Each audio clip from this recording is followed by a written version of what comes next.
Hello everyone, जय श्री कृष्ण। कैसे हैं भाई सब लोग? Very good evening all of you.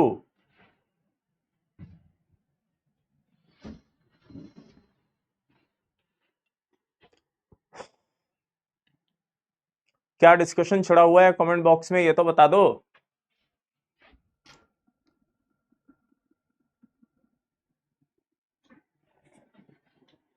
भैया एडवांस के पेपर में थोड़े बहुत ही नंबर आते हैं, बहुत ज्यादा नंबर नहीं आते हैं।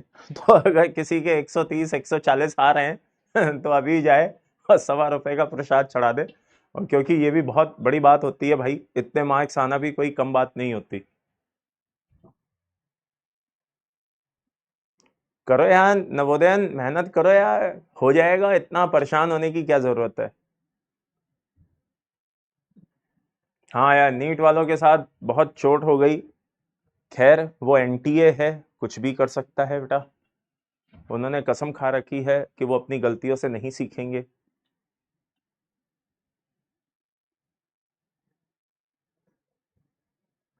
मैं भी तुम लोगों को बहुत मिस करूंगा यार, बहुत मिस। लेकिन हम मिलेंगे ना, विक्ट्री सेलिब्रेशन में मिलेंगे, क्यों नहीं मिलेंगे। डरने की जरूरत नहीं है, डर लगना अच्छी चीज है। क्योंकि जब इंसान डरता है तो संभल करके चलता है। तो डर बहुत अच्छी चीज होती है। मैं बढ़िया हूं, तुम कैसे हो? ट्रॉमा एजेंसी, सही कह रहे हो भाई। नेशनल ट्रॉमा एजेंसी है वो, कभी भी किसी को भी ट्रॉमा में पहुंचा देती है। उज्जवल गया है सर, सॉल्ट एनालिसिस में परफेक्शन। यहाँ परफेक्शन लाने का सिर्फ एक ही तरीका है, टाइप्स ऑफ रिएक्शंस को करो। और ये देखो किस किस तरह की रिएक्शंस बताई थी, उनको अप्लाई करो। दिस इज माय प्रॉमिस कि रिएक्शन याद करने की जरूरत नहीं पड़ेगी। फिलहाल आज का ये जो सेशन रखना था, छोटा सा सेशन है, हार्डली 15-20 मिनट का है, ज्यादा समय नहीं लेंगे। ठीक है ना? जल्दी से बताइए, अगर आपके कोई मन में विचार हो, डाउट्स हो, तो आप मुझसे क्लियर कर सकते हैं। हाँ बिल्कुल, क्वेश्चन से थ्योरी को स्ट्रॉन्ग करिए। ठीक है ना? क्वेश्चन प्रैक्टिस से थ्योरी को स्ट्रॉन्ग करिए। बहुत सीधा सा तरीका बता रहा हूं। मान लीजिए आप कोई क्वेश्चन लगा रहे हैं और उसमें आपको कहीं कोई समस्या आ गई, तो टेंशन मत लें। चुपचाप वो वाला लेक्चर उठाएं, खोलें और देखें कि वहां पे क्या बताया गया है। अब उसके लिए सबसे पहला स्टेप है कि आप उसकी थ्योरी को उस लेक्चर से देख लें। इनकेस अगर वो थ्योरी पढ़ने के बाद भी कोई चीज ऐसी फील आती है कि यार ये चीज समझ में नहीं आई, तो उतने ड्यूरेशन का, 10-15 मिनट का, 20 मिनट का, जो भी है, वो लेक्चर देख लें। ऑफ कोर्स यार, तुम्हें भी पता है, हाँ, क्या कहते हैं, कोई चांस नहीं कि इस समय मतलब पूरा लेक्चर देखा जा सके। तो ऐसा प्रैक्टिकली पॉसिबल नहीं है। तो सबसे बेस्ट वे यही है कि जहां जिस कॉन्सेप्ट में दिक्कत आए, बस उसकी थ्योरी को देखा और आगे बढ़ गए। अच्छा, मेटलर्जी में कोई दिक्कत, मेटलर्जी में कोई डाउट हो तो पूछ सकते हो।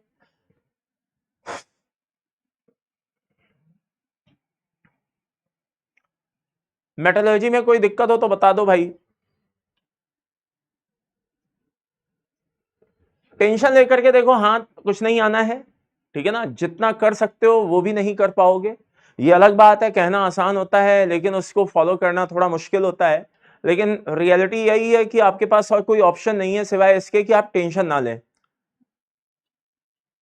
हाँ बिल्कुल, क्वेश्चन आप पूछ सकते हैं। Thank you, thank you. मैंने डी ब्लॉक के जो नोट्स दिए हैं बेटा, अगर आप लोगों ने नोटिस किया हो तो वो भी मैंने पूरे नोट्स उसमें डलवा दिए हैं।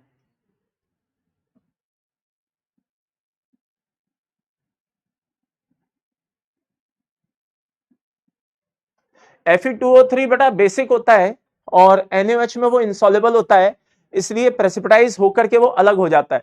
हाइड्रोलाइसिस और वीक फोर्स, तो हाइड्रोलाइसिस में मोस्ट प्रोबेबली आपको कल प्रोवाइड करा दूंगा, और वीक फोर्स जो है वो मैं आपको परसों तक प्रोवाइड करा दूंगा।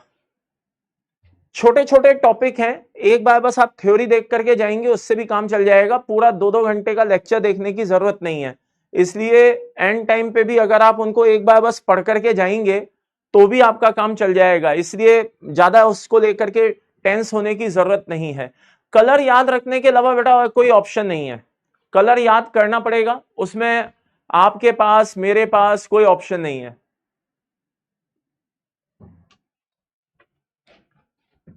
हाँ, कलर तो भैया याद करना ही पड़ेगा।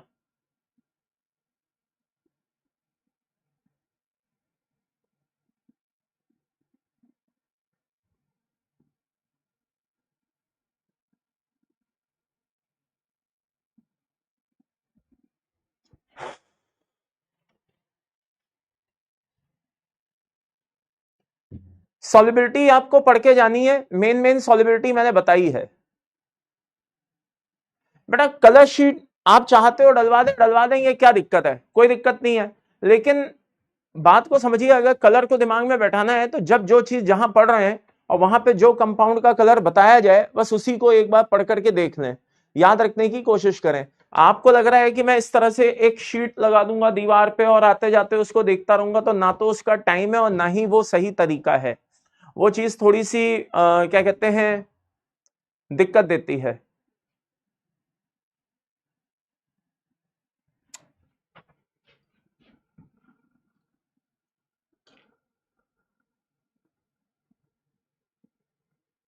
हाँ बिल्कुल सही है भाई, सॉल्ट एनालिसिस में रिएक्शन बेस्ड क्वेश्चन आते हैं। Thank you Ujjwal Lala, thank you. चलिए मेन मेन टॉपिक्स कुछ बच्चे पूछ रहे हैं, मेन मेन टॉपिक्स तो जल्दी से कॉपी पेन उठाएं और जो जो बता रहा हूं वो ध्यान से अच्छे से एक बार देख लें। मेन मेन टॉपिक्स जो हैं, ठीक है ना। देखिए पीरियोडिक टेबल में सबसे ज्यादा ट्रेंड पूछे जाते हैं, और ट्रेंड आते हैं ज्यादातर या तो आयनाइजेशन का आता है या इलेक्ट्रॉन एफिनिटी का आता है। तो पूरी पीरियोडिक टेबल में ये वो टॉपिक्स हैं। मैं ये नहीं कह रहा कि बॉस यही पढ़ के जाना और इनमें से आ जाएगा, मैं ऐसा नहीं कह रहा, ठीक है ना। हाँ, जगती आंखों से सपने नहीं दिखाता हूं, साफ कह रहा हूं कि भाई सिर्फ जो इंपॉर्टेंट पॉइंट्स हैं उन पे थोड़ा ज्यादा फोकस करके जाना। तो जैसे नोट कर लो, जल्दी से कॉपी पेन उठाओ, जल्दी जल्दी जल्दी, और जो जो बता रहा हूं उन चीजों को नोट कर लें, ठीक है ना। पीरियोडिक टेबल, पीरियोडिक टेबल में आपको आयनाइजेशन एनर्जी और इलेक्ट्रॉन एफिनिटी, ठीक है भाई।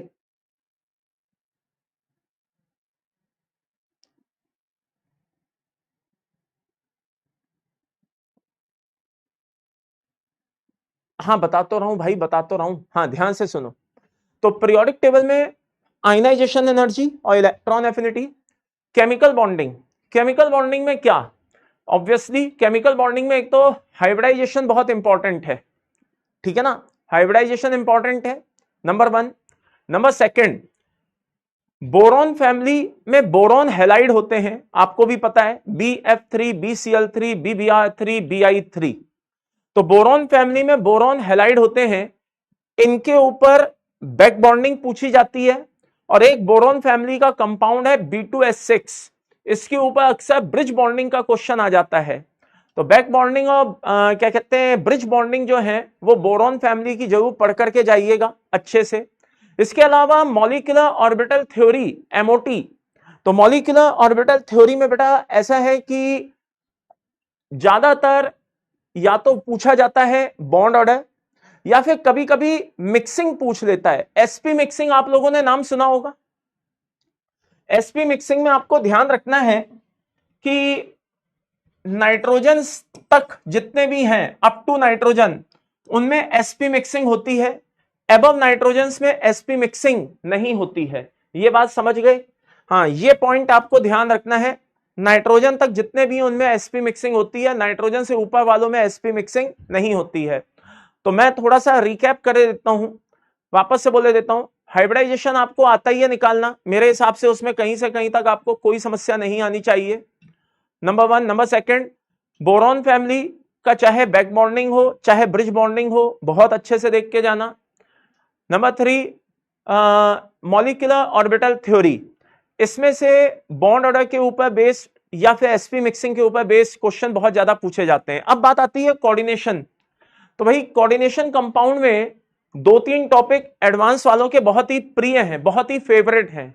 नंबर वन, IUPAC नॉमेनक्लेचर के ऊपर क्वेश्चन आता है। नंबर सेकंड, आइसोमेरिज्म के ऊपर क्वेश्चन आता है। नंबर थ्री, CFT के ऊपर क्वेश्चन आता है। CFT में सीधा सपाट क्वेश्चन आता है, कोई भी कॉम्प्लेक्स आपको दे दिया जाएगा और बोला जाएगा कि भाई ये कॉम्प्लेक्स दिए हैं, इनमें लो स्पिन हाई स्पिन बताओ, इनमें डेल और पी के बीच का रिलेशन बताओ, इनमें मैग्नेटिक बिहेवियर बताओ, इनमें हाइब्रिडाइजेशन बताओ। तो ये सारी चीजें बहुत ही इंपॉर्टेंट होती हैं।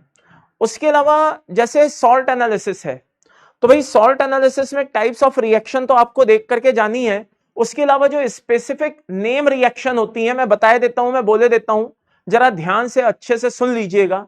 जो स्पेसिफिक रिएक्शंस होती हैं, नेम रिएक्शंस, जैसे sodium nitroxide test, methylene blue test, sodium nitroxide test, methylene blue test, ये बात समझ में आ गई। Catalytic azide test, catalytic azide test, cacodyl reaction, cacodyl reaction, brown ring complex, चाहे वो NO2 माइनस का हो चाहे वो NO3 माइनस का हो। क्लोराइड ब्रोमाइड आयोडाइड में पढ़ाया जाता है बेटा लेयर टेस्ट, लिखते जाओ ये सारे नाम, कहो तो दोबारा से बोले देता हूं। Sodium nitroxide test, methylene blue test, brown ring test, chromyl chloride test, cacodyl oxide formation test, layer test, boron family का, बोरॉन का क्या कहते हैं, बोरिक एसिड को आइडेंटिफाई करने का ग्रीन फ्लेम टेस्ट, ये बहुत ही इंपॉर्टेंट होते हैं। ये बात समझ में आ गई, ये बहुत ही इंपॉर्टेंट होते हैं। उसके अलावा जब आप ब्लॉक केमिस्ट्री में आते हैं तो जैसे एस ब्लॉक है, सॉल्वे प्रोसेस बहुत ही इंपॉर्टेंट है, ठीक है ना। प्लस सीमेंट में कंपोजिशन होता है, सीमेंट में कंपोजिशन होता है कि कौन सा सब्सटेंस कितना परसेंटेज में पाया जाता है। बात समझ में आई? तो उसके लिए आपको याद रखना है कैटरीना, शिमला आई, मैजिक फिर शुरू। कैटरीना, शिमला आई, मैजिक फिर शुरू। कैटरीना कौन है? कैल्शियम ऑक्साइड है। शिमला कौन है? SiO2 है। कैटरीना, शिमला, आई कौन है? Al2O3 है। मैजिक फिर शुरू यानी कि मैग्नीशियम, आयरन, सल्फर, ये इनके ऑक्साइड्स, ये मैंने जिस सीक्वेंस में आपको बताए हैं उसी सीक्वेंस में इनका परसेंटेज है। सबसे आगे Katrina, then Shimla, then magic, then आई, देन मैजिक, देन फिर, देन शुरू। ये बात समझ में आई? कैटरीना, शिमला, आई, मैजिक फिर शुरू। तो ये सीमेंट का कंपोजिशन है जो आपको एस ब्लॉक में पता होना चाहिए। इसके बाद बात आती है पी ब्लॉक की। तो पी ब्लॉक में बेटा कुछ गिने चुनी चीजें होती हैं जिनमें से क्वेश्चन आने के चांसेस बहुत बहुत ज्यादा होते हैं। अगर किसी ने अभी भी कॉपी पेन ना उठाया हो तो भैया अभी भी वक्त है, लिख लो। हाँ, नहीं तो ये लेक्चर देख देख करके बड़ा दुख होगा कि हाय उस समय सर ने बताया था, ध्यान क्यों नहीं दिया। तो बता दें बोरॉन फैमिली की बात आ रही है। किसकी बात आ रही है बेटा? बोरॉन फैमिली की बात आ रही है। तो बोरॉन फैमिली में आपको क्या क्या देख करके जाना है बता दें आपको भाई। बोरॉन फैमिली में नंबर 1, एक तो बोरिक एसिड के बारे में पढ़ के जाना, दूसरा बोरेक्स के बारे में पढ़ के जाना, और तीसरा B2S6 को एक बार जरूर देख करके जाइएगा। बोरिक एसिड है, बोरेक्स है, इनकी नेम रिएक्शन बहुत इंपॉर्टेंट है। Sorry, general method preparation reaction, general method preparation reaction इनकी बहुत इंपॉर्टेंट है, ठीक है ना। और वही चीज B2S6 का तो बहुत कुछ इंपॉर्टेंट है भाई, उसकी बॉन्डिंग इंपॉर्टेंट है, उसकी रिएक्शंस इंपॉर्टेंट है, बहुत बहुत बहुत कुछ इंपॉर्टेंट है। ये बात समझ में आ गई? चलिए, इसके बाद बात आती है, ये तो बोरॉन फैमिली हो गई। देन एल्यूमिनियम में आप AlCl3 के बारे में या Al2O3 के बारे में थोड़ा बहुत देख सकते हैं, ठीक है ना। AlCl3 या Al2O3 के बारे में थोड़ा बहुत ज्ञान ले सकते हैं जैसा कि उसमें दिया हुआ है। देन इसके बाद आती है बड़ा कार्बन फैमिली। तो कार्बन फैमिली में ध्यान रखना लाला, कार्बन मोनोऑक्साइड और CO2 के बारे में जरूर देख करके जाइएगा, नंबर 1। नंबर 2, सिलिकेट के बारे में यूनिट मैपिंग बताई थी मैंने, SiO4 अगर आपको याद हो, यूनिट मैपिंग मैंने आपको बताई थी। इसके अलावा आपको सिलिकॉन्स के बारे में, जो ऑर्गेनो सिलिकॉन्स हैं उनके बारे में आपको देख करके जाना है। RSiCl3 है ना, RSi, R2SiCl2, इसके अलावा R3SiCl, ये सब आपको देख करके बहुत जरूरी है, बहुत जरूरी है ये सब देख करके जाना। इसके अलावा एक चीज और इंपॉर्टेंट है, क्या? रिएक्शन है पीबी, जो oxides of PB, oxides of PB, इनकी रिएक्शन है HNO3 के साथ। अगर आपको याद हो तो मैंने बताई भी थी कि कब HNO3 के साथ कौन सा पीबी का ऑक्साइड किस तरह की रिएक्शन देता है, तो ये चीज आपको पता होनी चाहिए। आगे बढ़ते हैं भाई। नाइट्रोजन फैमिली में आपको HNO3 की प्रिपरेशन देख करके जाना है, चाहे वो ओस्वार्ड प्रोसेस हो, चाहे वो ब्रिकलैंड प्रोसेस हो, आपको HNO3 की प्रिपरेशन देख करके जाना है। नंबर 1, आपको ऑक्साइड के बारे में देखना है।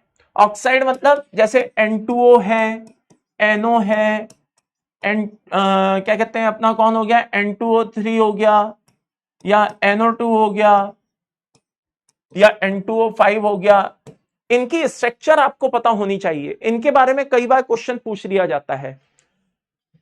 अमोनिया, हेबर्ट्स प्रोसेस, नाम तो सुना ही होगा, अमोनिया हेबर्ट्स प्रोसेस, याद आया? तो ये आपको पता होना चाहिए। इसके अलावा बहुत ही इंपॉर्टेंट बता रहा हूं, बहुत ही इंपॉर्टेंट, पिछले साल भी एडवांस में क्वेश्चन आए थे, तो भाई क्लियर कर दें। PCl3 और PCl5 ये एडवांस के बड़े ही फेवरेट टॉपिक हैं। मैंने इनकी सारी रिएक्शंस लिखवाई हुई हैं PCl3 PCl5 की, एक बार जाते जाते आप इनको देख सकते हैं। बता दूं वो कौन सी रिएक्शन है। एक तो PCl5 कैसे ब्रेक होता है, PCl4 प्लस PCl6 माइनस, है ना, ये सॉलिड स्टेट में कैसे ब्रेक होता है, गैसियस में कैसे ब्रेक होता है, वाटर से रिएक्शन पे क्या देता है ना, ऑर्गेनिक कंपाउंड से रिएक्शन पे क्या देता है। तो ये बहुत ही इंपॉर्टेंट है। और इनकी प्रिपरेशन कैसे होती है, जब फास्फोरस की रिएक्शन SOCl2 से कराते हैं तो क्या बनता है, जब फास्फोरस की रिएक्शन SO2Cl2 से कराते हैं तब क्या बनता है, ये बहुत ही इंपॉर्टेंट है। देन इसके बाद जो अगला पॉइंट आता है वो आता है बेटा ऑक्सीजन फैमिली का। तो ऑक्सीजन फैमिली में लाला ओजोन की रिएक्शंस बहुत सारी हैं, Ki से है, पोटेशियम आयोडाइड से है, तरह तरह के मेटल सल्फाइड से है, तरह तरह के कंपाउंड से रिएक्शन है, ये आपको पता होनी चाहिए। ओजोन के बारे में आपको नॉलेज होना चाहिए। इसके अलावा आपको H2SO4 के बारे में पता होना चाहिए। इन दोनों के बारे में आप ऑक्सीजन फैमिली में देख सकते हैं। इसके बाद बात आती है हेलोजन फैमिली की। तो हेलोजन फैमिली में लाला आपको इंटरहेलोजेंस पढ़ाए गए हैं। तो इंटरहेलोजेंस के बेटा हाइड्रोलाइसिस बहुत ही इंपॉर्टेंट है, जरूर देख करके जाइएगा। पिछले साल भी एडवांस में क्वेश्चन आया था, उससे पहले भी आ चुके हैं। तो हाइड्रोलाइसिस तो वैसे आपको पूरा ही देख करके जाना चाहिए हर एक कंपाउंड का, लेकिन इंटरहेलोजेंस बहुत ही इंपॉर्टेंट है, ये ध्यान रखिएगा, इट्स वेरी वेरी इंपॉर्टेंट।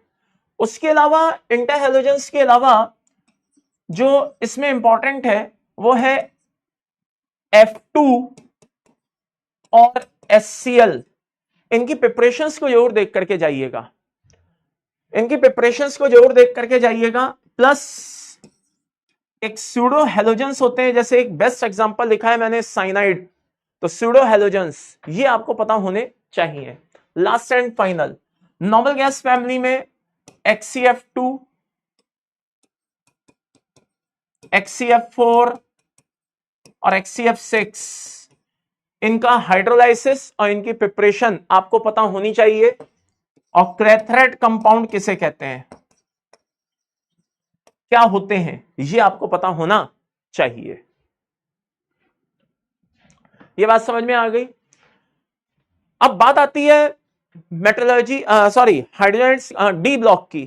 तो डी ब्लॉक में बेटा क्लियर कर दूं, डी ब्लॉक में आपको मैग्नीज और क्रोमियम की रिएक्शंस देख करके जानी है, इनके ऊपर बहुत ही फ्रीक्वेंटली क्वेश्चन पूछा जाता है। हाइड्रोजनेट्स कंपाउंड में आपको हार्डनेस वाटर की जो होती है, ठीक है ना, एक तो हाइड्रोजन पेरोक्साइड के बारे में जानना है, ठीक है, और एक आपको किसके बारे में पता होना चाहिए, हार्डनेस के बारे में पता होना चाहिए, वाटर की हार्डनेस टेम्परेरी और परमानेंट, ये दोनों आपको पता होनी चाहिए। हाइड्रोजन पेरोक्साइड में प्रिपरेशन और उसकी प्रॉपर्टीज पता होनी चाहिए। अब आखिरी आता है मेटलर्जी। तो मेटलर्जी में एलिंगम डायग्राम तो खैर आपको पता ही है, सबको पता होना चाहिए, नंबर 1। लेकिन सबसे इंपॉर्टेंट है बेटा पीबी, सीयू, एफई और एल। ये 4 मेटल बहुत ही इंपॉर्टेंट हैं, जिनमें से आने के चांसेस बहुत ज्यादा रहते हैं। तो ये इंपॉर्टेंट पॉइंट्स हैं जो आपको पता होने जरूरी हैं। ये सारे पॉइंट्स आपको पता होने जरूरी हैं। हाँ बेटा, वो क्वेश्चन या समझ गया आप जो क्वेश्चन लिख रहे हो PI5 वाला। PI5 जो क्वेश्चन पूछा है, बहुत से बच्चों के मेरे पास मैसेज आए थे टेलीग्राम पे भी। तो भैया PI5 बेटा सॉलिड में पाया जाता है। PI5 सॉलिड में पाया जाता है। वो स्टेटमेंट जो आप पढ़ा है कि PI5 है ना does not exist due to steric crowding, तो वो स्टेटमेंट बेटा एक तरह से क्या है, फॉल्स है। रीजन, PI5 बेटा सॉलिड में पाया जाता है। किस में पाया जाता है? सॉलिड में पाया जाता है। और कैसे पाया जाता है? Pi4+ और I- के फॉर्म में पाया जाता है। अगर आपने क्वेश्चन को ध्यान से पढ़ा हो तो PI5 को उसने ऐसे लिखा हुआ है, लाइक दिस। तो इसका मतलब यह है कि सॉलिड, और वो जो स्टेटमेंट है वो एक्चुअल में एप्लीकेबल होता अगर यहां पे सॉलिड के बजाय PI5 में इस तरीके से गैस लिखा हुआ होता, तो वो स्टेटमेंट ट्रू होता। तो PI5 गैसियस फॉर्म में नहीं पाया जाता, ये बात समझ में आ गई, लेकिन सॉलिड फॉर्म में पाया जाता है। और वो जो स्टेटमेंट लिखा है ड्यू टू स्टेरिक क्राउडिंग, क्या है लाला? Due to steric crowding. ये बात समझ में आ रही है? तो ड्यू टू स्टेरिक क्राउडिंग जो लिखा हुआ है वो अब आप समझ ही गए होंगे कि वो किसके लिए लिखा जाता है? PI5 गैसियस के लिए। तो वो स्टेटमेंट क्या है बेटा? फॉल्स है। और बताओ,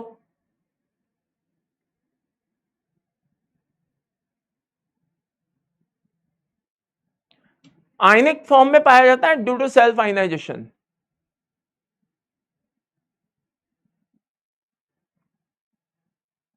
ओके, हाँ ये क्वेश्चन भी यस मुझसे पूछा था बच्चों ने। देखो भाई ऐसा है, मान लो कि ये एक सेंट्रल एटम है और मान लो कि एक सराउंडिंग एटम है। जरा ध्यान से सुनना, मान लो ये बोरॉन है, ये फ्लोरीन है। ओके, अब यहां पे बोरॉन और फ्लोरीन में जो बैक बॉन्डिंग हो रही है वो फ्लोरीन से बोरॉन में हो रही है, नहीं हो रही है? हाँ हो रही है। फ्लोरीन कौन है? फ्लोरीन है बेटा सराउंडिंग एटम, और बोरॉन है सेंट्रल एटम। फ्लोरीन है सराउंडिंग एटम,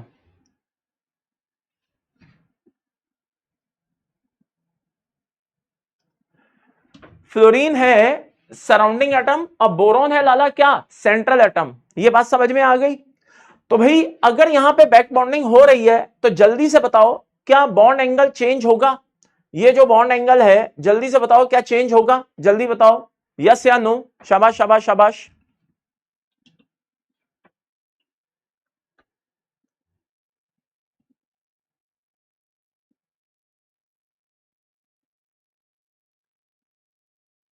जल्दी जल्दी जल्दी। नहीं होगा। लेकिन अब क्वेश्चन में पूछा गया था नेवर चेंज एनीवेयर करके, कुछ क्वेश्चन में पूछा गया था, जो क्वेश्चन आप लोगों ने अभी यहां पे भी पूछा और वहां मेरे को भी दिया था। तो बता दें ये हमेशा ऐसा हो ये जरूरी नहीं है। ऐसा कैसे? मैं आपको बताता हूं। एडवांस में क्वेश्चन आया हुआ है बेटा, मेन से एडवांस में कहीं पे क्वेश्चन आया हुआ है। ये आपको बोरिक एसिड दिखाई दे रहा है? बोलो बोलो बोलो, टेल टेल टेल। यहां पे ऑक्सीजन पे आपको लोन पेयर दिखाई दे रहे हैं? हाँ दिखाई दे रहे हैं। बेटा ये बैक बॉन्डिंग होगी या नहीं होगी? हाँ होगी। तो क्या ये एंगल चेंज होगा या नहीं होगा? बोलो बोलो बोलो, टेल टेल टेल। क्या ये एंगल चेंज होगा या नहीं होगा? जल्दी से बताओ। बिल्कुल अनिश, चेंज हो सकता है, तो होता भी है भाई, चेंज होता भी है। और उसका सीधा सा रीजन है, हमको ऐसा लगता है कि ये sp3 है, लेकिन एक लोन पेयर बैक बॉन्डिंग में जाने की वजह से अब यहां पे 2 बॉन्ड पेयर और एक लोन पेयर बचता है, यानी कि हाइब्रिडाइजेशन जो है वो sp3 से sp2 हो जाता है। तो भैया एंगल तो चेंज होगा, एंगल तो चेंज होगा। ये बात समझ में आ गई। और तुम्हें बेस्ट एग्जांपल देता हूं, ये PF3 दिखाई दे रहा है, हाँ ये लो भैया बनाए देते हैं PF3। ये तुम्हें PH3 दिखाई दे रहा है, हाँ। एक बात बताओ, वेस्पर थ्योरी को ध्यान में रखते हुए, और चाहो जिसको ध्यान में रखो, चाहे वेस्पर थ्योरी को ध्यान में रखो, चाहे किसी भी चीज को ध्यान में रखो, मुझे तो दोनों का एंगल बता दो क्या होगा, θ1 और θ2, जल्दी से बताओ। θ1 और θ2, जल्दी से बताइए दोनों में रिलेशन क्या होगा। सैफ अली कह रहे हैं यस सर, लेकिन थोड़ा सा ही होगा। होगा तो बेटा चाहे थोड़ा सा हो चाहे ज्यादा हो, एंगल में चेंज होगा तो सही।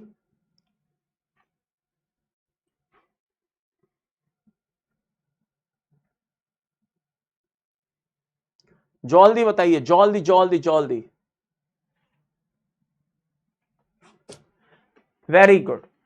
θ1 जो है वो क्या होगा, ज्यादा होगा। θ1 ज्यादा होगा। कुछ बच्चे कह रहे हैं θ2, लेकिन θ1 ज्यादा होगा। वेस्पर थ्योरी क्या कहती है, जरा ध्यान से सुनिएगा। वेस्पर थ्योरी क्या कहती है, सेंट्रल एटम सेम है, सराउंडिंग एटम अलग अलग है, तो अगर सराउंडिंग एटम की EN बढ़ाओगे तो बॉन्ड एंगल घटेगा, यही कहती है। लेकिन मेरे भाई यहां पर क्या हो रहा है, बैक बॉन्डिंग हो रही है। यहां पे फ्लोरीन का लोन पेयर 2p पाई से निकलकर कहां पे जा रहा है, इसमें जा रहा है। तो क्या यहां पे डबल बॉन्ड कैरेक्टर आएगा या नहीं आएगा, बोलो बोलो बोलो, टेल टेल टेल। क्या यहां पे डबल बॉन्ड कैरेक्टर आएगा या नहीं आएगा, जल्दी से बताइए। शाबाश शाबाश शाबाश।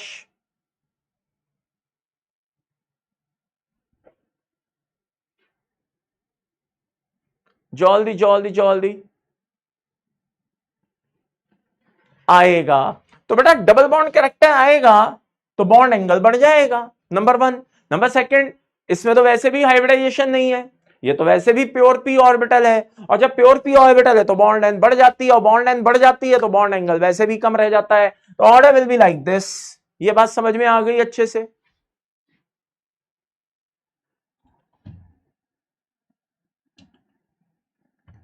जल्दी से बताइए इन दोनों क्वेश्चन में कोई समस्या। बेटा कहां कहां से इतना खतरनाक ज्ञान लाते हो। ये H2O है और ये H2O2 है। जल्दी से बताइए किसका डाइइलेक्ट्रिक कांस्टेंट ज्यादा है, जल्दी से बताइए। डाइइलेक्ट्रिक कांस्टेंट किसका ज्यादा है, जल्दी से बताइए।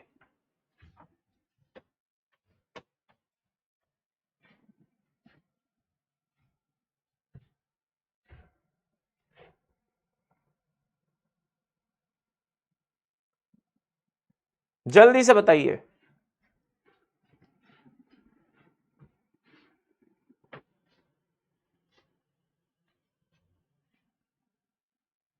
वेरी गुड, शाबाश।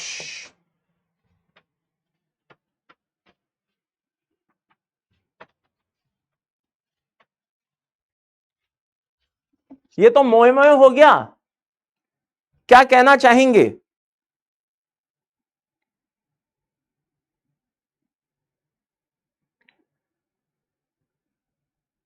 ये तो मोए मोए हो गया।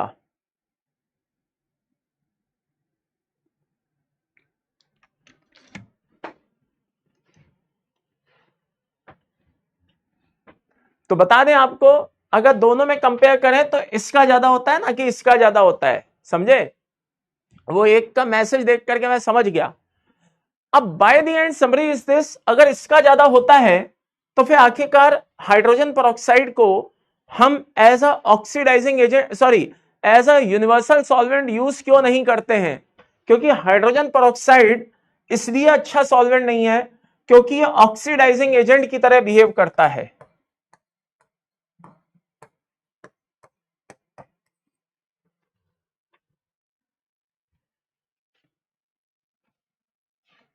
ये बात समझ में आई।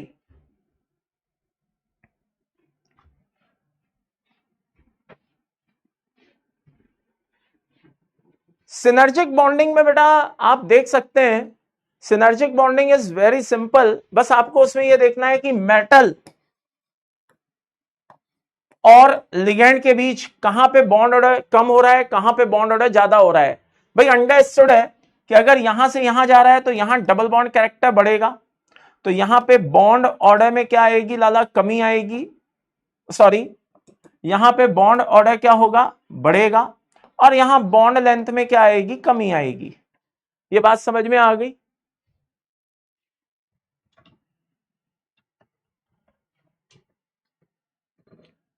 और अगर इलेक्ट्रॉन एंटी बॉन्डिंग में जा रहा है तो यहां पे बॉन्ड लेंथ बढ़ जाएगी और यहां बॉन्ड ऑर्डर कम हो जाएगा। Very simple.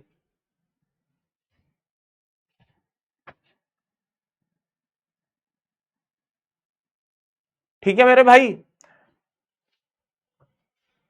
भाई इसको आराम से देख लेना, है ना, ये तो कहीं पे भी किसी भी बुक में इसके बारे में मिल जाएगा।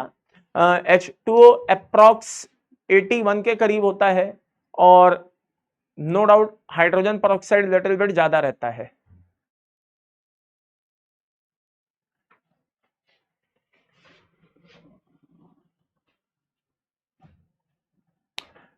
बेटा ब्रिज बॉन्डिंग का सबसे सिंपल सोबर तरीका है 3C2E। 3C2E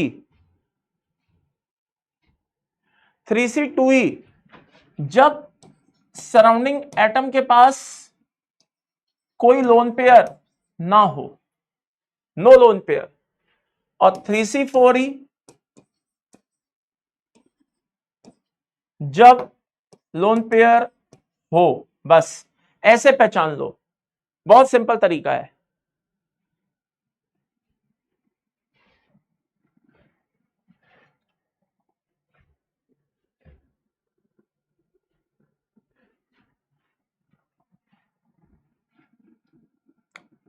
सबसे सिंपल, जल्दी से बताओ इसमें कौन सी बॉन्डिंग होगी।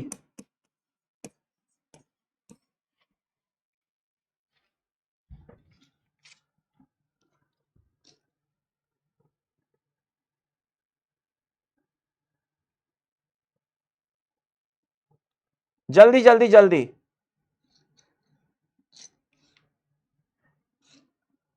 इसमें कौन सी बॉन्डिंग होगी।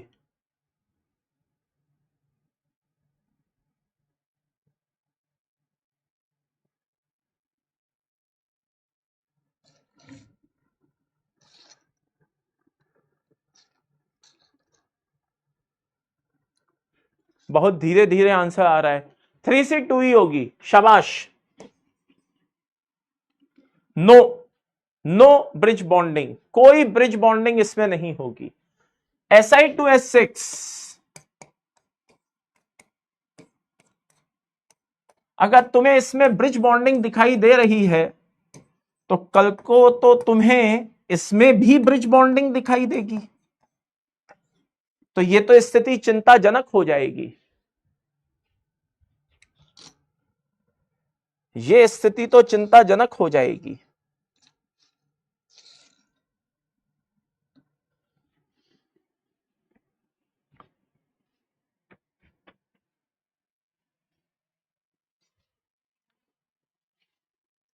बेटा उमंग, मुझे पता नहीं तुमने कहां क्या पढ़ा, आई डोंट नो, ठीक है ना। हाँ, वैल्यूज चेक कर लो और डाइइलेक्ट्रिक कांस्टेंट देख लो, H2O2 ही होता है। ओके चलो आगे बढ़ते हैं। इसमें कौन सी बॉन्डिंग होगी लाला।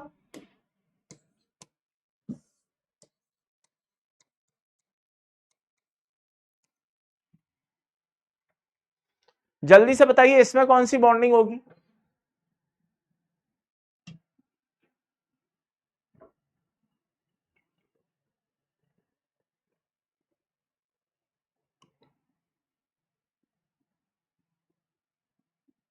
जल्दी जल्दी जल्दी। कह रहा है ऐसा आंसर देते हुए डर लग रहा है। जल्दी बताइए।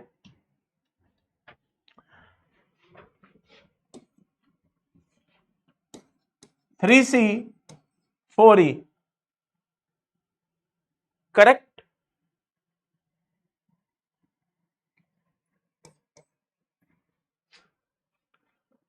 भाई ये कुछ ऐसा होता है, ये सल्फर है, ये सल्फर है, 1 2 3 4 5, 1 2 3 4 5,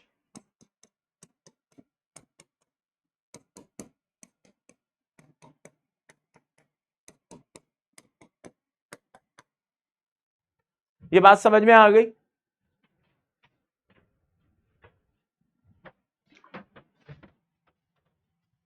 कर लोगे भाई?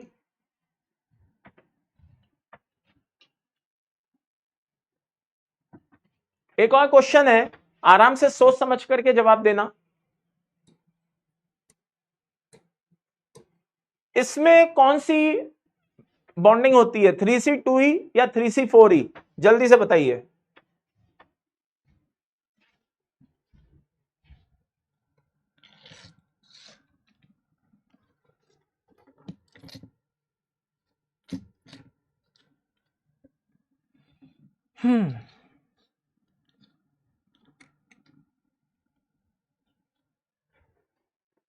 जल्दी जल्दी जल्दी।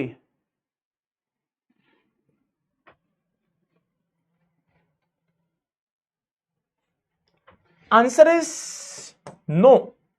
जब आपसे BeH2 पूछा है तो आप BeH2 मान करके ही जवाब देंगे, आप इसको डाइमर मान करके जवाब नहीं देंगे।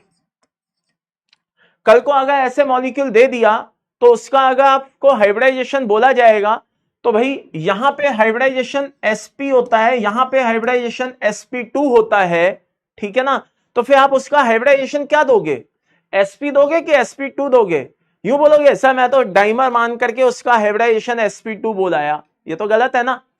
कंपाउंड जिस फॉर्मेट में पूछा गया है, आई रिपीट, जिस फॉर्मेट में पूछा गया है आपको उसी फॉर्मेट में जवाब देना है, अपनी बुद्धि नहीं बढ़ानी है। एक और एग्जांपल लेता हूं, जल्दी से बताइए, BeCl2 में हाइब्रिडाइजेशन क्या होगा?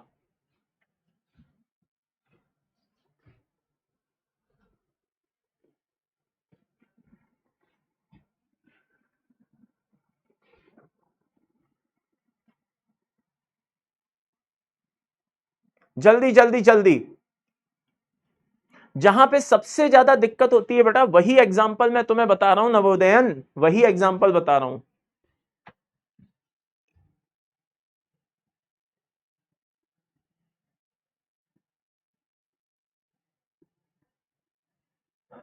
ब्रह्मास्त्र बता दो। चलो, बहुत से बच्चों का आंसर आ रहा है SP, ठीक है, गलत। क्या सर मजाक करने में लगे हो, गलत गलत गलत, क्या मजाक है ये? बेटा ये हाइब्रिडाइजेशन है sp3। क्यों सर? बेटा ये सॉलिड लिखा है, इसकी तो इज्जत करो, यहां ब्रैकेट में सॉलिड लिखा है, तो जब सॉलिड लिखा है तो वो बाय डिफॉल्ट पॉलीमर में पाया जाता है, और जब ये पॉलीमर में पाया जाता है तो भैया मेरे ये sp3 हो जाता है। तो ये मैं तुम्हें इसीलिए बता रहा हूं ताकि तुमसे गलतियां ना हो वहां पर,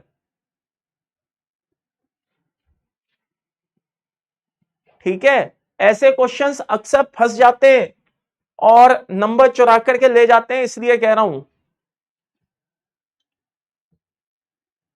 ओके, ये आपको दिखाई दे रहा है ऑड इलेक्ट्रॉन मॉलिक्यूल, क्या दिखाई दे रहा है? Odd electron molecule. जल्दी से बताइए इसका हाइब्रिडाइजेशन क्या कंसीडर करेंगे? मेरी लैंग्वेज पे जाना, मैंने क्या बोला, इसका हाइब्रिडाइजेशन हम क्या कंसीडर करेंगे?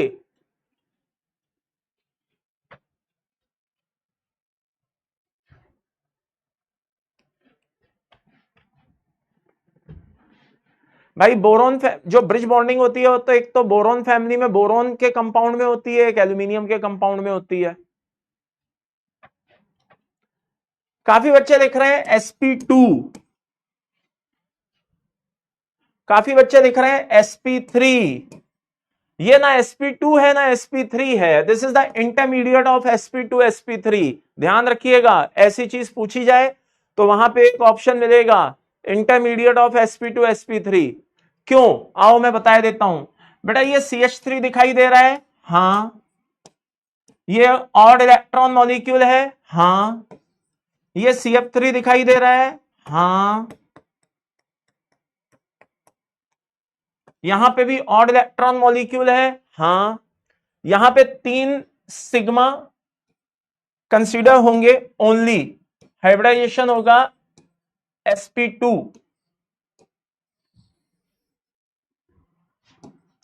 और यहां पे 3 sigma plus odd electron consider होगा, हाइब्रिडाइजेशन होगा sp3। अब यहां पे क्या दिखाई दे रहा है, 3 हाइड्रोजन में से 2 हाइड्रोजन और 1 फ्लोरीन, तो हाइब्रिडाइजेशन होगा in between sp2 sp3। In same case यहां पे भी ध्यान रखना,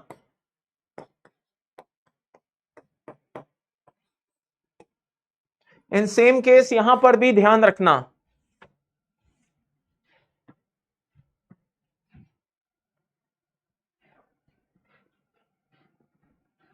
ठीक है भाई, इन सेम केस यहां पे भी ये ध्यान रखना, यहां पे 2 हाइड्रोजन 1 फ्लोरीन, यहां 1 हाइड्रोजन 2 फ्लोरीन, तो ये दोनों के बीच में है ना, ये पूरी तरह से sp2 है ना पूरी तरह से sp3 है।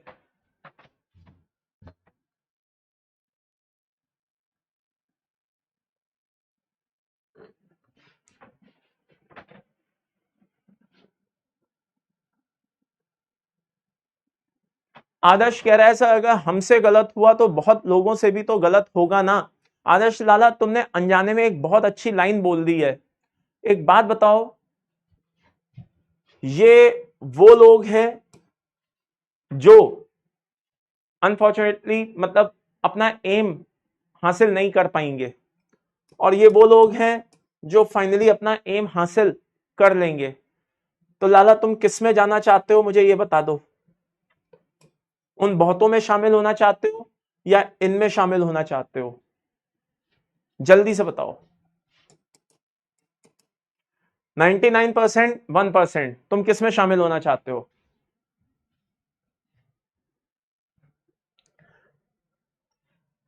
तो हमें लाला वही सही करना है जो सब गलत करके आ रहे हैं, हमें वही तो सही करके आना है, तभी तो हम भीड़ से आगे भागेंगे, तभी तो हमें एक ब्रेक थ्रू मिलेगा अपना एम पूरा करने का। फिर तो जब इसमें एंट्री मारनी है तो हमें कुछ ऐसे पॉइंट्स को एंड टाइम पे देख करके जाना होगा ना।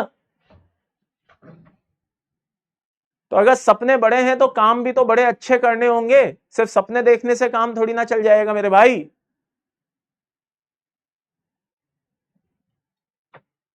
चलो, तो ये कुछ पॉइंट्स हैं, मैंने कहा आपके सामने रख दें, इंपॉर्टेंट है, आपको पता होना चाहिए।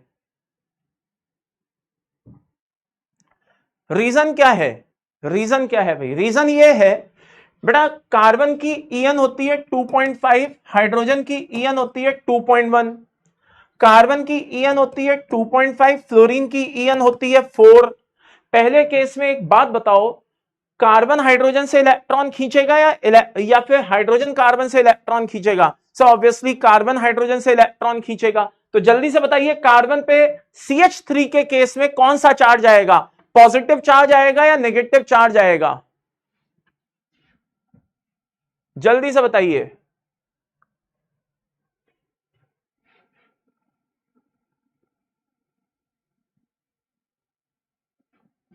जल्दी से बताइए, यहां पर पॉजिटिव चार्ज आएगा या नेगेटिव चार्ज आएगा?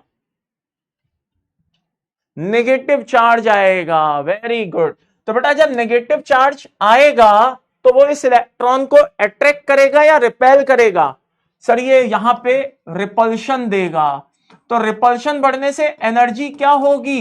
बढ़ जाएगी, और एनर्जी जब बढ़ जाएगी तो ये वाला जो ऑर्बिटल है इनके साथ हाइब्रिडाइजेशन में मिक्स होने से मना कर देगा। तो जब इन दोनों में ये ऑर्बिटल इनके साथ हाइब्रिडाइजेशन में मिक्स होने से मना कर देगा तो हाइब्रिडाइजेशन केवल 3 सिग्मा से कंसीडर होगा, यानी कि sp2। उसका अपोजिट अपने आप मनी मन में बोलो, एक कॉन्फिडेंस आएगा। यहां पे कार्बन और फ्लोरीन में फ्लोरीन ज्यादा इलेक्ट्रोनेगेटिव है, तो यहां पे पॉजिटिव चार्ज बढ़ जाएगा। पॉजिटिव चार्ज बढ़ जाएगा तो इन दोनों में अपोजिट चार्ज होने की वजह से अट्रैक्शन बढ़ जाएगा। अट्रैक्शन बढ़ने की वजह से एनर्जी कम हो जाएगी और ये ऑर्बिटल इन तीनों के साथ मिक्सिंग में पार्टिसिपेट करेगा और मिक्सिंग में पार्टिसिपेट करने पे 3 सिग्मा और एक ऑड इलेक्ट्रॉन वाला ऑर्बिटल 4 होकर के sp3 बनाएंगे। अब यहां पे कंडीशन हो रही है कि दो H है एक F है, यहां 2 F है एक H है, तो यहां पे पार्शियल पॉजिटिव पार्शियल नेगेटिव में बात समझ में आ रही है, बॉक्सिंग हो रही है। तो ना तो ये पूरी तरह से इनको sp2 होने दे रहा है, ना पूरी तरह से sp3 होने दे रहा है। इतना क्लियर है? और कुछ पूछना हो तो जल्दी से पूछ लो, नहीं तो फिर टाटा बाय बाय करेंगे।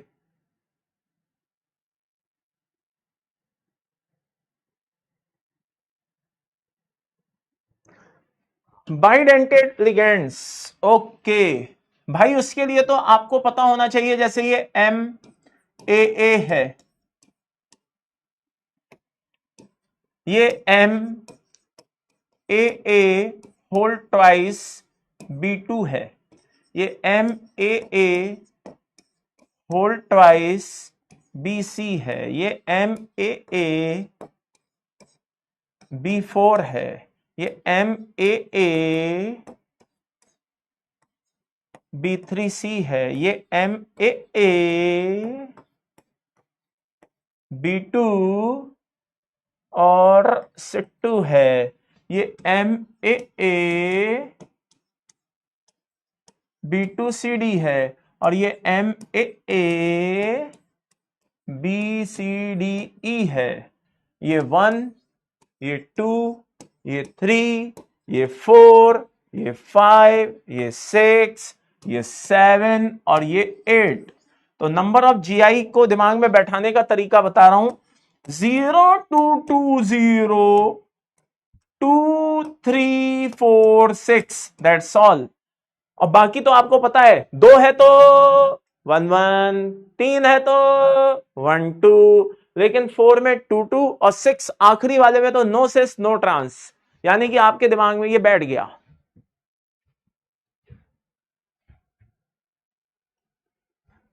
ये बात समझ में आ गई?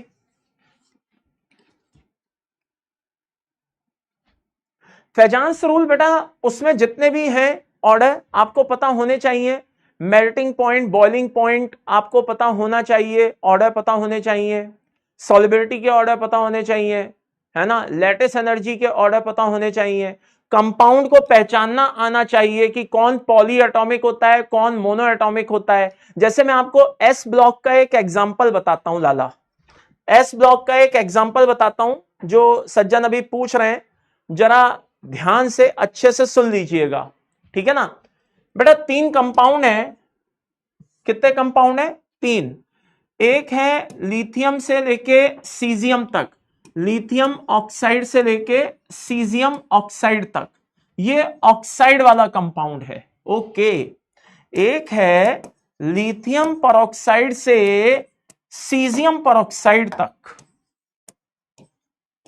ये परऑक्साइड का कंपाउंड है। और एक है लाला लिथियम सुपर ऑक्साइड से सीजियम सुपर ऑक्साइड तक, ये सुपर ऑक्साइड का कंपाउंड है। अब अगर आपसे पूछा जाए कि बताइए इसकी थर्मल स्टेबिलिटी का ऑर्डर क्या है, तो जल्दी से बताइए क्या बताएंगे? इनकी थर्मल स्टेबिलिटी का ऑर्डर पहले का बताइए, जल्दी जल्दी, शाबाश शाबाश शाबाश, एक एक करके एग्जांपल बताइए। नंबर 1, ये 2 और ये 3, जल्दी से बताइए पहले वाले का ऑर्डर क्या होगा? रितेश करके एक सज्जन थे, कहां गए जिन्होंने ये पूछा था, क्वेश्चन शुरू करा करके भाग गए क्या भैया? जल्दी से बताओ।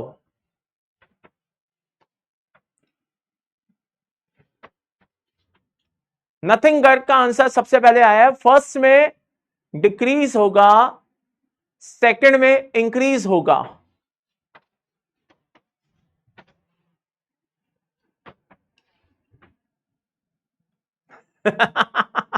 आदर्श ऐसा आपका ब्रेन दे दो। भाई ब्रेन क्या, तो मेरी गुड विशेस ले जा, ठीक है, उससे भी तेरा काम चल जाएगा। ना ना, यहां पे वो एनायन कैटायन वाला केस नहीं चलेगा। लॉजिक बड़ा सीधा सा है बेटा, O2 माइनस मोनो एटॉमिक है, और यहां पे चलेगा बेटा लैटिस एनर्जी, यानी कि जिसको हम U से डिनोट करते हैं, और ये दोनों कैसे हैं बेटा, पॉली एटॉमिक हैं, तो यहां पे चलेगा लाला आयनिक कैरेक्टर। तो लैटिस एनर्जी जो है आप देख सकते हैं कि ऑक्साइड तो कॉमन है, तो लिथियम से सीजियम जाने पे साइज बढ़ता जा रहा है, साइज बढ़ता जा रहा है, तो लिथियम ऑक्साइड में डिस्टेंस कम होगी, सीजियम ऑक्साइड में डिस्टेंस ज्यादा होगी, तो साइज बढ़ने से लैटिस एनर्जी कम होगी, यानी कि स्टेबिलिटी कम होगी। लेकिन ये है लाला सुपर ऑक्साइड, क्या है, सुपर ऑक्साइड। तो सुपर ऑक्साइड में क्या होता है, परऑक्साइड और सुपर ऑक्साइड में आयनिक कैरेक्टर देखा जाता है, तो नीचे जाने पे आयनिक कैरेक्टर बढ़ने के साथ थर्मल स्टेबिलिटी बढ़ती है, दैट्स ऑल। तो आपको पहचानना आना चाहिए कि एनायन मोनो एटॉमिक है या पॉली एटॉमिक है, एनायन मोनो एटॉमिक है या पॉली एटॉमिक है। नाइट्राइड और एजाइड, भाई नाइट्राइड मोनो एटॉमिक है, एजाइड पॉली एटॉमिक है, दोनों में डिफरेंस यही है।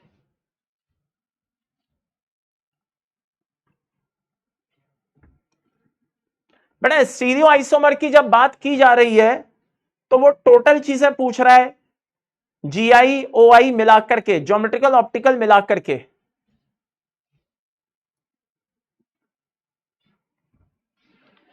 हां, इससे आप बहुत अच्छी चीज बता सकते हैं भाई। एक ने ऑक्सीजन सोर्स पूछा है, एक ने क्या पूछा है, ऑक्सीजन सोर्स पूछा है। आओ जरा मैं तुम्हें बता दूं, लाला एक बात बताओ, नीचे जाने पे थर्मल स्टेबिलिटी क्या हो रही है, बढ़ रही है। तो एक बात बताओ, लिथियम पेरोक्साइड से अगर सीजियम पेरोक्साइड जाने पे थर्मल स्टेबिलिटी बढ़ रही है, तो मुझे एक बात बताओ, कोई एक कंपाउंड है जो नेचर में ना के बराबर एग्जिस्ट करता है, या यूं कहो डज नॉट एग्जिस्ट, मतलब एग्जिस्ट ही नहीं करता, तो जल्दी से बताओ वो कौन होगा, लिथियम सुपर ऑक्साइड से सीजियम सुपर ऑक्साइड, कोई एक कंपाउंड है जो नेचर में एग्जिस्ट नहीं करता, जल्दी से बताओ, जल्दी जल्दी जल्दी। Very good very good, lithium super oxide does not exist. भाई लिथियम सुपर ऑक्साइड ना के बराबर पाया जाता है, हम कहते हैं ऑलमोस्ट एब्सेंट होता है, क्या होता है, ऑलमोस्ट एब्सेंट होता है। तो भाई मेरे पेरोक्साइड की शुरुआत कहां से हो रही है, पेरोक्साइड की शुरुआत हो रही है सोडियम से, और कहां तक जा रहे हैं अपन, सीजियम तक। ये बात समझ में आई। अच्छा, सुपर ऑक्साइड में ध्यान रखना, लिथियम और सोडियम के सुपर ऑक्साइड पॉसिबल नहीं है, तो नेचर में केवल कौन कौन पाए जाते हैं, पोटेशियम, रूबिडियम और सीजियम। अब मेरा एक सिंपल सा क्वेश्चन है, क्या कि ऑक्सीजन सोर्स की तरह कौन कौन यूज होता है, तो यहां पे बेटा सोडियम ऑक्सीजन सोर्स की तरह यूज होता है, और यहां पे बेटा पोटेशियम ऑक्सीजन सोर्स की तरह यूज होता है। रीजन, अगर आप इनकी स्टेबिलिटी देखेंगे, क्या देखेंगे, स्टेबिलिटी, तो इस पूरी सीरीज में सोडियम सबसे कम स्टेबल है, और इस पूरी सीरीज में पोटेशियम सबसे कम स्टेबल है, तो जो सबसे कम स्टेबल है वही आसानी से ऑक्सीजन दे देगा। तो बेटा सोडियम पेरोक्साइड भी ऑक्सीजन सोर्स होता है, और पोटेशियम सुपर ऑक्साइड भी ऑक्सीजन सोर्स होता है। ये बात समझ में आई। और ये क्वेश्चन अपन ने सिर्फ स्टेबिलिटी के दम पर निकाल लिया, इसे एस ब्लॉक में पढ़ा जाता है। और पूछो, जल्दी जल्दी पूछो जो जो पूछना है।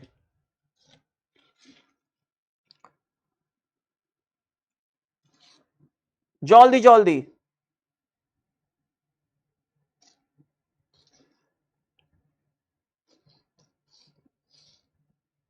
शाबाश शाबाश।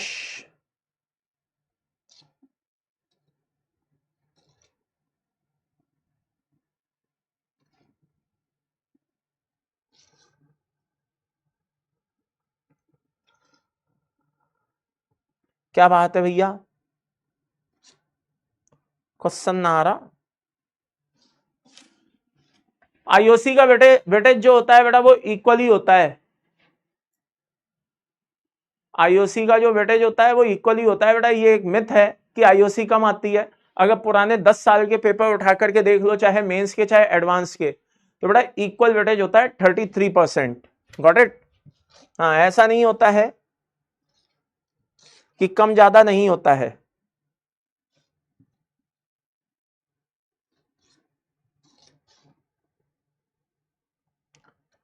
और कोई डाउट? कि डाउट ही डाउट। सोलो जोन इसी को कहते हैं बेटा, सोलो जोन इसी को कहते हैं। Na2O2 मार्केट में ये सोलो जोन के नाम से पाया जाता है। कभी अगर क्वेश्चन पूछा जाए तो ध्यान रखना, सोलो जोन Na2O2 को ही कहते हैं। ऑक्सोन अलग चीज होती है बेटा, ऑक्सोन होता है KHSO5, वो एक अलग चीज होती है।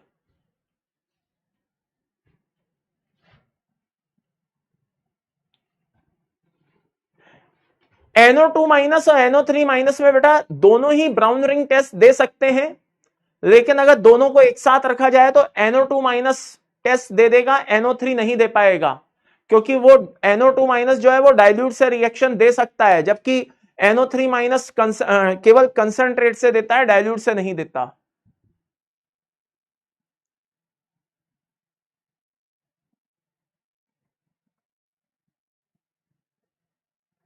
डी ब्लॉक कॉन्फ़िगरेशन जो है, देखो फर्स्ट वाली जो ट्रांजिशन सीरीज है उन्हीं में से सबसे ज्यादा क्वेश्चन आते हैं, तो उनको दिमाग में एक जस्ट बैठाने का तरीका बता रहा हूं। मान लो जैसे वेनेडियम है, तो वेनेडियम का एटॉमिक नंबर कितना होता है? 23। बेटा इसको फ्लिप कर दो तो तुम्हें वैलेंस शेल का कॉन्फ़िगरेशन मिल जाएगा 3d3 4s2। Very simple. Iron कितना होता है सर? आयरन 26 होता है, तो वैलेंस शेल का कॉन्फ़िगरेशन 3d6 4s2। तो ये केवल ट्रांजिशन जो है only for first transition series, तो ये ट्रिक काम कर जाती है। क्रोमियम कॉपर एक्सेप्शन है, उसका कुछ नहीं कर सकते। क्रोमियम कॉपर एक्सेप्शन है भाई, उसका कुछ नहीं कर सकते।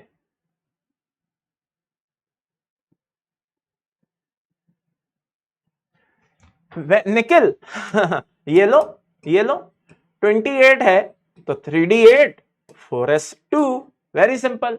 कोबाल्ट है 27, तो balance shell configuration 3d7 4s2, ये लो।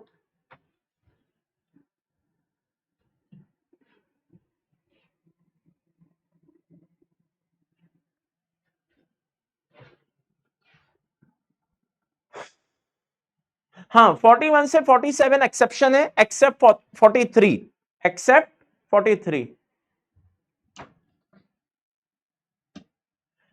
एफ ब्लॉक बेटा एक बार देख करके चले जाना, किस्मत खराब होगी तो क्वेश्चन आ जाएगा, किस्मत अच्छी होगी तो नहीं आएगा, क्योंकि एडवांस में मतलब मैं ये नहीं कह रहा कि आते नहीं, आ सकते हैं, कुछ भी पॉसिबल है भैया लाइफ में, बट चांसेस थोड़े कम रहते हैं।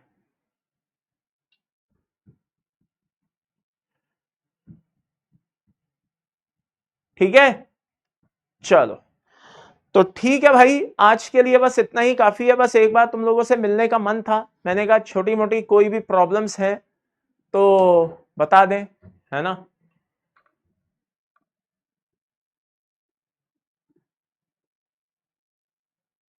एबी टाइप, बेटा एबी टाइप भी क्या होते हैं? वही 8 होते हैं, M A B whole thrice, M A B whole twice,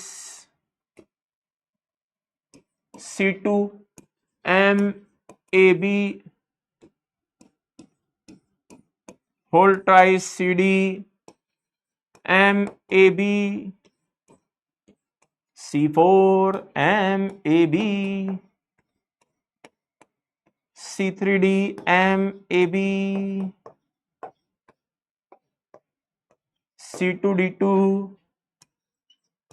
M A B C2D M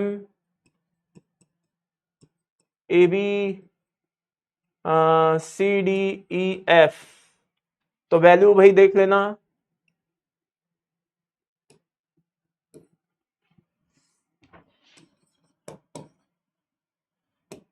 2 34560 नहीं 34712, इसकी वैल्यू यहाँ ऐसे रटी हुई नहीं है, इसकी वैल्यू मुझे इस तरह से रटी हुई नहीं है ना। एक बार देख लेना, वही GI है लिखवाए हुए हैं, एक बार उसको देख लेना। इसकी वैल्यू मुझे साफ कह रहा हूं रटी हुई नहीं है, क्योंकि ये कम ही आते हैं अपने सिलेबस में। जो है वो ये दो हैं, एक तो MA6 वाला है ना, यानी कि मोनोडेंटेड, और एक बाइडेंटेड है। तो उसकी वैल्यूज को एक बार देख लेना, वही एक फ्लो चार्ट बना के देख लेना, काम उसमें भी वही होगा। 2 है तो 11, 4 है तो 15, ठीक है ना, और 5 है तो 14, 3 है तो 12, काम उसमें भी वही होगा। 2560347112 शायद ये वैल्यू है, अगर मैं गलत नहीं हूं तो। एक बात देख लेना, 2560347112, if I am not wrong तो ये वैल्यू है। कितनी आ रही है? 4 आ रही है, 1 2 3 4, हाँ 8 आ रही है। तो अगर मैं गलत नहीं हूं तो शायद ये वैल्यू है।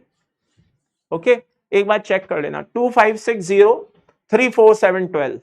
तो इसमें भी वही काम चलेगा, 2 है तो 11, 5 है तो 14, 6 है तो वही 15, और 3 है तो 12, है ना, इसमें भी वही काम चलेगा। ठीक है भाई, एक बार देख लेना। वैसे बता दूं, ये इसके आने के चांसेस कम है, और जो पहले वाले उनके आने के चांसेस ज्यादा है। ठीक है, तो wish you good luck, all the best. बढ़िया से अच्छे से प्रिपरेशन करना और बढ़िया से तैयारी करना, ठीक है ना। कूल होकर के जाइएगा, टाइम से जाइएगा, और एक रात पहले नींद प्रॉपर लीजिएगा। ये मत करिएगा कि रात्रि जागरण करने में लगे, अरे भैया कल तो एडवांस का पेपर है। तो एक बढ़िया अच्छी सी डीप स्लीप लेना, साउंड स्लीप जिसे कहते हैं ना, वो लेना बढ़िया से कम एटलीस्ट 6 आवर्स, और 6 आवर्स ना सही तो at least 5 hours. Reason, mood fresh होना चाहिए भाई, तभी बहुत अच्छे से कर पाओगे। अदरवाइज जितना ज्यादा स्ट्रेस लोगे उतना ज्यादा दिक्कत में आओगे। तो ये एक मिथ है कि हमें ज्यादा से ज्यादा आखिरी दिन तो बस करना है। अरे यार, अपने आप से पूछो, अपने अंदर देखो, झांको, कॉन्फिडेंस लाओ कि तुमने, किसी ने 9 से प्रिपरेशन की होगी, किसी ने 10th से प्रिपरेशन की होगी, ठीक है ना, किसी ने 11 12 से प्रिपरेशन की होगी। तो भाई ये सोचो कि इन 3-4 सालों में, 2-3 सालों में तुमने ऐसा क्या नहीं पढ़ा जो एक रात पहले पढ़ के चले जाओगे। तो इसलिए थोड़ा सा अच्छे से साउंड स्लीप लेना बेटा, वो जरूरी है। हाइड्रेट रखना अपनी बॉडी को, है ना, गर्मी का समय है। और डाइट प्रॉपर ले लेना, पेट प्रॉपर भरा हुआ होना चाहिए, सुबह एक ठीक ठाक ब्रेकफास्ट होना चाहिए, हल्का ब्रेकफास्ट होना चाहिए, किसी तरह की लेजीनेस फील ना हो। और दोपहर में भी खाना तो प्रॉपर खाओ, सैलेड बढ़ा लेना, ठीक है ना, ताकि वहां पे नींद ना आए और पेट भी भरा हुआ रहे। ओके, कोऑर्डिनेशन नंबर 4 अपने आप कर सकते हो, उसको बताने की जरूरत नहीं है। 200% मुझे आप लोगों का इंतजार रहेगा। विजय दिवस पे अपनी मुलाकात पक्की है, साथ में बैठ करके पार्टी करेंगे, डिनर करेंगे, ठीक है, एंजॉय करेंगे साथ में। Love you all, God bless you, thank you. चलो मिलते हैं भाई, टेक केयर, बाय बाय।